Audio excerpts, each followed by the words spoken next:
नमस्कार दोस्तों, स्वागत है आप सभी का हमारे इस YouTube चैनल में।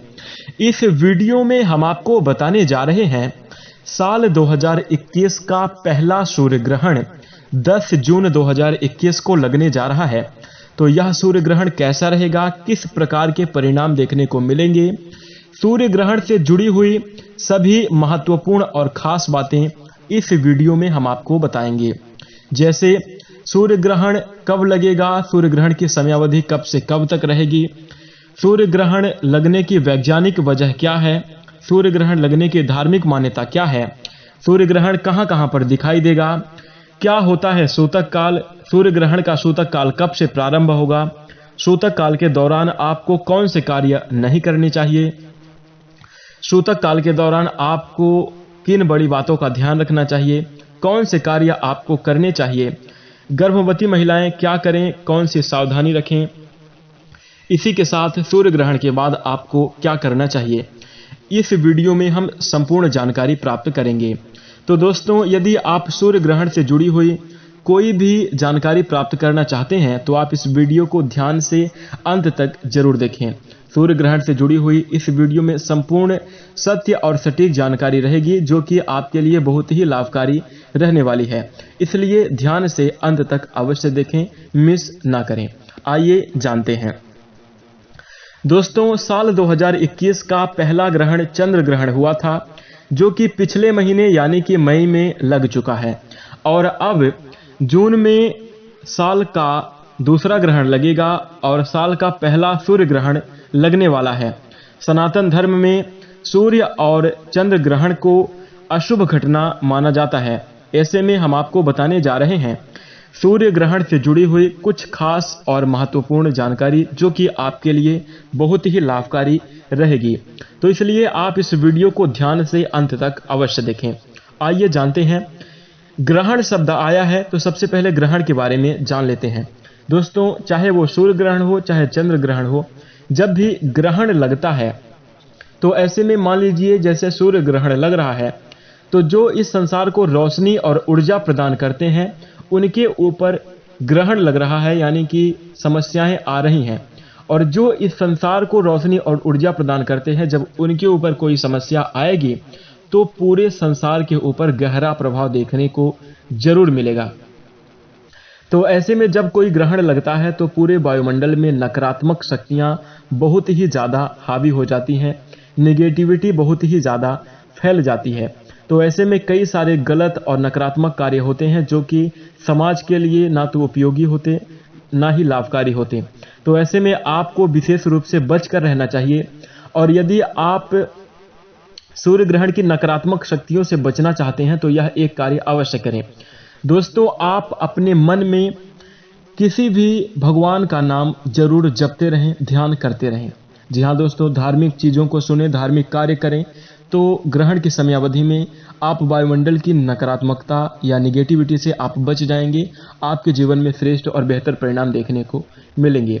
दोस्तों, जैसे आपसे कोई मंत्र नहीं बनता है, आपसे कोई धार्मिक चीज़ें, कोई धार्मिक मंत्र आपको नहीं याद है, तो आप ओम का उच्चारण कर सकते हैं या फिर किसी भी भगवान का नाम ले सकते हैं। दोस्तों, कहते हैं कि कलयुग केवल नाम आधारा, सुमिर सुरीर सब उतर ही पारा। तो कहने का मतलब यह है कि यदि आप ग्रहण की नेगेटिविटी से बचना चाहते हैं तो भगवान का नाम स्मरण करते रहें। यदि आप ऐसा करते रहेंगे तो नकारात्मक शक्तियों से आप बच जाएंगे और आपके जीवन में श्रेष्ठ और बेहतरीन स्थितियां बनेंगी। तो इस बात का ध्यान रखें और यह कार्य आप जरूर करें। अब आइए जानते हैं सूर्य ग्रहण से जुड़ी हुई महत्वपूर्ण बातें। तो सबसे पहले आइए जान लेते हैं वैदिक ज्योतिष में भगवान सूर्यदेव के बारे में कुछ सामान्य जानकारी। तो दोस्तों, वैदिक ज्योतिष में सूर्य एक विशेष ग्रह माना गया है। यद्यपि खगोलीय दृष्टि से यह एक तारा है, लेकिन वैदिक ज्योतिष का सूर्य को लेकर अलग नजरिया है। दोस्तों, वैदिक ज्योतिष के अनुसार जातक की कुंडली में सूर्य पिता का कारक होता है और वहीं महिला की कुंडली में सूर्यदेव पति का कारक ग्रह माना गया है। सभी 12 राशियों में से सूर्यदेव सिंह राशि के स्वामी हैं। मेष राशि इनकी उच्च राशि मानी जाती है, तुला राशि इनकी नीच राशि मानी जाती है। इसी के साथ सूर्य यदि किसी जातक की कुंडली में शुभ फल देने की स्थिति में हो तो ऐसे में वह जातक अपने जीवन में काफ़ी नाम सम्मान अर्जित करता है, समाज में काफ़ी प्रतिष्ठा को प्राप्त करता है, कार्य क्षेत्र में उच्च पद पर आसीत होता है, साथ ही सरकारी क्षेत्र से अच्छा लाभ प्राप्त होता है। जहां पर सूर्यदेव बली होते हैं, सूर्यदेव की कृपा रहती है। और जहां पर इसके विपरीत सूर्यदेव यदि कमजोर हैं तो अत्यधिक मेहनत के बावजूद भी निम्न फल हासिल होते हैं। आंख से संबंधित समस्याएं परेशान करती हैं, रक्तचाप से संबंधित तकलीफें होती हैं। तो दोस्तों, वैदिक ज्योतिष के अनुसार यह रहा सूर्यदेव के बारे में। अब आइए जानते हैं कि साल का पहला जो सूर्य ग्रहण है वो कब लगेगा, समयावधि कब से कब तक रहेगी। तो आइए जानते हैं। साल 2021 में कुल 2 ग्रहण लगने वाले हैं और हिंदू पंचांग के अनुसार साल का पहला सूर्य ग्रहण विक्रम संवत 2078 के वैशाख महीने की अमावस्या तिथि को पड़ने वाला है। इस अनुसार साल 2021 का पहला सूर्य ग्रहण इसी महीने यानी कि 10 जून 2021 को लगने वाला है और यह सूर्य ग्रहण भारतीय समयानुसार दोपहर के 1:42 से शुरू होगा और शाम के 6:41 पर समाप्त होगा। यह साल का पहला सूर्य ग्रहण वलयाकार सूर्य ग्रहण होगा। तो वलयाकार सूर्य ग्रहण क्या है, यह जानने की इच्छा आपके मन में जरूर आती होगी, तो हम आपको बताएंगे। लेकिन उससे पहले आइए जान लेते हैं कि सूर्य ग्रहण लगने की वैज्ञानिक वजह क्या है। तो दोस्तों, वैज्ञानिक दृष्टिकोण से देखा जाए तो सूर्य हमारे सौरमंडल के केंद्र में स्थित है और सभी ग्रह इसका चक्कर काटते हैं। तो सूर्य का चक्कर काटने वाले ग्रहों में उपग्रह भी होते हैं। जैसे पृथ्वी का उपग्रह चंद्रमा है। ये उपग्रह अपने ग्रह का चक्कर काटते काटते ऐसे स्थिति बन जाती है, सौरमंडल में एक खास स्थिति बनती है जब चंद्रमा पृथ्वी का परिक्रमा करते हुए सूर्य और पृथ्वी के बीच में आ जाता है और सूर्य की रोशनी को पृथ्वी तक पहुंचने में अवरोध पैदा करता है। तो इस स्थिति को हम सूर्य ग्रहण कहते हैं वैज्ञानिक मान्यता के अनुसार। अब आइए जानते हैं सूर्य ग्रहण लगने की धार्मिक मान्यता क्या है।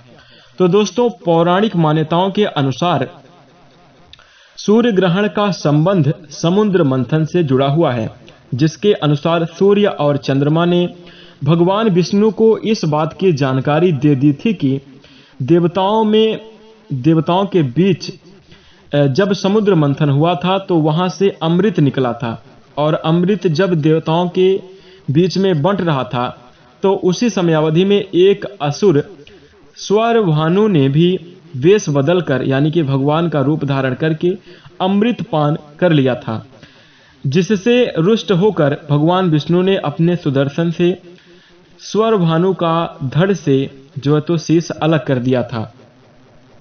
क्योंकि तब तक स्वरभानु ने अमृत पान कर लिया था, इसलिए उसकी मृत्यु नहीं हुई और उसका सिर वाला हिस्सा राहु बन गया और धड़ वाला हिस्सा केतु बना। और जो यह जानकारी दी थी वह सूर्यदेव और चंद्रदेव ने दी थी। तो ऐसे में मान्यता के अनुसार जब ये राहु और केतु बन गए तो इस दिन यानी कि हर एक साल जो है तो राहु और केतु नामक ये 2 उपछाया ग्रह सूर्य पर हमला करने की कोशिश करते हैं, सूर्य को ग्रहण करने की कोशिश करते हैं, जिसके कारण इन्हीं राहु और केतु के कारण सूर्य ग्रहण लगता है। ये सूर्य ग्रहण लगने की धार्मिक वजह है। दोस्तों, अब आइए जानते हैं कि वलयाकार सूर्य ग्रहण क्या होता है। तो दोस्तों, चंद्रमा पृथ्वी की परिक्रमा करता है और पृथ्वी सूर्य की परिक्रमा करती है। तो ऐसे में चंद्रमा पृथ्वी का चक्कर लगाते हुए पृथ्वी से सामान्य दूरी से थोड़ा ज़्यादा दूर पर हो जाता है। तो इसका आकार देखने में छोटा होता है। ऐसी स्थिति में जब सूर्य ग्रहण लगता है तब चंद्रमा अपने छोटे आकार की वजह से सूर्य को पूरी तरह ढकने में असफल रहता है। नतीजा ये होता है कि चंद्रमा के बीच में रहने की वजह से सूर्य एक अंगूठी यानी कि वलय की तरह नजर आने लगता है और इसी सूर्य ग्रहण को वलयाकार सूर्य ग्रहण कहते हैं।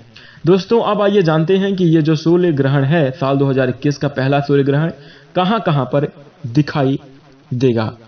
तो साल का पहला सूर्य ग्रहण अमेरिका के उत्तरी भाग, उत्तरी कनाडा, यूरोप, ग्रीनलैंड, एशिया में आंशिक और पूरे रूस में नजर आने वाला है। वहीं भारत में यह जो सूर्य ग्रहण है दृश्य क्षेत्र से बाहर रहने वाला है। ऐसे में भारत में इस सूर्य ग्रहण का सूतक काल विशेष रूप से मान्य नहीं होगा, लेकिन सावधानी रखने की आपको आवश्यकता जरूर होती है। दोस्तों अब आइए जानते हैं सूर्य ग्रहण के बारे में, सूतक काल क्या होता है। तो दोस्तों सनातन धर्म के अनुसार सूर्य ग्रहण एक अशुभ घटना है। ऐसे में सूर्य ग्रहण के पूर्व एक निश्चित समय के लिए इन कार्यों को करना निषेध माना गया है। मान्यता है कि इस अवधि में ग्रहण का दूषित प्रभाव सबसे ज्यादा रहता है। जब सूतक काल रहता है तो ग्रहण का दूषित प्रभाव भी रहता है, तो इस अवधि को सूतक काल कहा गया है। हिंदू पंचांग के अनुसार सूर्य ग्रहण के 4 पहर पूर्व सूतक काल जो है तो शुरू हो जाता है। यानी कि चूंकि एक दिन में 8 पहर होते हैं और ऐसे में सूतक काल की अवधि 12 घंटे की होती है। जी हाँ दोस्तों, सूर्य ग्रहण के सूतक काल की अवधि 12 घंटे की होती है। एक दिन में 4 प्रहर होते हैं, तो एक दिन में 8 पहर होते हैं जिसमें से 4 पहर तक सूतक काल माना जाता है, तो इसलिए 12 घंटे का सूतक काल रहेगा। इसी के साथ जो है तो अब आइए जानते हैं सूतक काल के दौरान कौन से कार्य निषेध हैं, कौन से कार्य वर्जित हैं जिन्हें आपको नहीं करना है। तो दोस्तों सूतक काल के दौरान कुछ सनातन धर्म में पूरी तरह से निषेध बताए गए हैं, यानी कि इन कार्यों को बिल्कुल भी नहीं करना चाहिए। आइए जानते हैं। दोस्तों ग्रहण के दौरान जातकों को किसी भी प्रकार का मांगलिक कार्य या फिर किसी कार्य का शुभारंभ नहीं करना चाहिए, क्योंकि प्रकृति में वायुमंडल में बहुत ज़्यादा नकारात्मक शक्तियां हावी रहती हैं, जिसके कारण नकारात्मक परिणाम देखने को मिल सकते हैं। इस अवधि में जातक को भोजन खाने या फिर भोजन पकाने से जरूर बचना चाहिए। इसी के साथ घर से बाहर निकलने पर भी इस दौरान मनाही रहती है, यानी कि ज़्यादा घर से बाहर ना निकलें। सूतक काल के दौरान जातकों को सोना भी नहीं चाहिए। साथ ही इस दौरान भगवान की प्रतिमा या फिर तुलसी का पत्र स्पर्श करने से आपको बचना चाहिए। शौच आदि कार्य भी इस अवधि में वर्जित माने गए हैं। तो ऐसे में आपके लिए यह भी जानना जरूरी होगा कि सूतक काल के दौरान कौन से कार्य आपको करना चाहिए, यानी कि आप कौन से कार्य कर सकते हैं। दोस्तों ये जो कार्य हमने आपको बताए हैं, इन कार्यों को बिल्कुल भी नहीं करना चाहिए। दोस्तों अब आइए जानते हैं कि कौन से कार्य सूतक काल में वर्जित नहीं है। तो सूतक काल के दौरान क्या करना चाहिए। दोस्तों ऐसा नहीं है कि सूतक काल के दौरान हर तरह के कार्य वर्जित होते हैं, बल्कि कुछ कार्य ऐसे भी होते हैं जो सूतक काल के दौरान किया जाना चाहिए, शुभ माना जाता है, शुभ फल प्राप्त होते हैं। सूतक काल के दौरान जातकों को भगवान का ध्यान करना चाहिए, भजन व योग करने की छूट रहती है, यह आप कर सकते हैं। सूर्य ग्रहण के दौरान सूर्य के बीज मंत्र का जाप करना चाहिए। साथ ही घर में यदि सूतक काल से पहले कुछ भोजन बनाकर रखा हुआ है तो उसमें तुलसी के पत्ते डालकर उसे ढक देना चाहिए। यह कार्य आपको जरूर कर लेना चाहिए, इससे आप काफ़ी बेहतर परिणाम प्राप्त कर पाएंगे। खासकर गर्भवती महिलाओं को सूतक काल के दौरान विशेष सावधानी रखने की जरूरत होगी। इस अवधि में गर्भवती महिलाएं किसी भी प्रकार की नुकीली चीज़ों का इस्तेमाल ना करें, वरना उनके शिशु के अंगों को नुकसान पहुंच सकता है और ऐसा होता भी है। तो इसलिए महिलाएं आप विशेष रूप से इस बात का ध्यान रखें, अन्यथा नकारात्मक परिणाम आपके जीवन में बन सकते हैं। तो कोई भी नुकीली चीज़, धारदार चीज़ आपको इस्तेमाल नहीं करना चाहिए। ग्रहण ना देखें, यह आपके लिए अच्छा होगा। ग्रहण के समय में घर से बाहर ना निकलें, आपके लिए अच्छा होगा। घर के खिड़की दरवाजे अच्छी तरह से बंद रखें तो आपके लिए अच्छा रहेगा। किसी भी प्रकार से आप जो है तो ग्रहण के सीधे संपर्क में ना आएं, तो यह आपके लिए अच्छा, घर के अंदर रहें, बहुत ही बेहतर और अच्छा आपके लिए रहने वाला है। तो इन सभी छोटी छोटी बातों का ध्यान रखें। सूर्य ग्रहण की रोशनी से खुद को बचाए रखें। गर्भवती महिलाएं की, जो गर्भवती महिलाएं हैं उनके ऊपर सूर्य ग्रहण की रोशनी नहीं पड़नी चाहिए, इस बात का विशेष रूप से ध्यान रखना चाहिए। और यदि गर्भवती महिलाएं इन बातों का ध्यान रखेंगी तो उनके लिए काफ़ी अच्छा रहेगा, शुभ तथा श्रेष्ठ परिणाम आपको प्राप्त होंगे और अच्छी स्थितियां अवश्य बनेंगी। तो ध्यान आप जरूर रखें। इसी के साथ अब आइए जानते हैं कि ग्रहण के बाद आपको क्या करना चाहिए। तो दोस्तों, सूर्य ग्रहण के समाप्त होने के बाद पूरे घर में गंगा जल का छिड़काव करना चाहिए। पूरे घर में एक एक वस्तु, एक एक जगह पर आपको गंगा जल का छिड़काव करना चाहिए। भगवान की प्रतिमा और तुलसी के पौधों पर भी गंगा जल का छिड़काव जरूर करना चाहिए। ऐसा माना जाता है कि यहाँ पर नकारात्मक शक्तियाँ हावी हो जाती हैं, तो गंगा जल का छिड़काव करने से पूर्ण रूप से पवित्रता आ जाती है। सूर्य ग्रहण की समाप्ति के बाद स्नान आपको जरूर करना चाहिए। यदि संभव हो तो पवित्र नदी में स्नान करें। इस दौरान पहने हुए कपड़ों को या तो दान में दे दें या फिर उसे गंगा जल छींटकर उसे शुद्ध कर लें, तो यह आपके लिए काफ़ी अच्छा होता है और बहुत ही अच्छे परिणाम देखने को मिलते हैं। साथ ही सूर्य ग्रहण के बाद दान दक्षिणा आपको विशेष रूप से करना चाहिए, विशेष महत्व होता है। और ऐसे में ज़रूरतमंद लोगों को भोजन कराएं, उन्हें दान करें। सूर्य ग्रहण के समाप्त होने के बाद ताज़ा भोजन बनाएं और उसे आप स्वयं ग्रहण करें, तो यह सब आपके लिए अच्छा रहेगा। इन सभी बातों का आपको ध्यान देना चाहिए और करना चाहिए। उपाय यदि आप कुछ करना चाहते हैं तो दोस्तों सभी के लिए हम बता रहे हैं। वैसे आप अपनी स्वेच्छानुसार यदि आपसे कोई मंत्र आता है तो आप उसका जप कर सकते हैं, लेकिन विशेष रूप से सूर्य देव के मंत्र का जाप करना चाहिए। ओम सूर्य देवाय नमः, ओम सूर्याय नमः, इस मंत्र का ऐसे ही आप जाप करते रहें। इसके साथ आप ओम का उच्चारण करें, आप भगवान का नाम लेते रहें, भजन वगैरह करेंगे तो आप सूर्य ग्रहण के नकारात्मक प्रभाव से बच जाएंगे और आपके जीवन में खुशियां और श्रेष्ठ परिणाम देखने को मिलेंगे।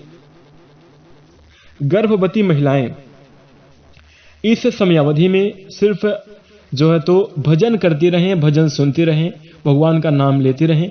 इससे जो उनकी संतान जन्म लेगी वो बहुत ही कुशाग्र बुद्धि की, तेज और काफ़ी अच्छी उत्पन्न होगी। तो यह बहुत बड़ी बात होती है, इसलिए गर्भवती महिलाएं यह आप अवश्य करें।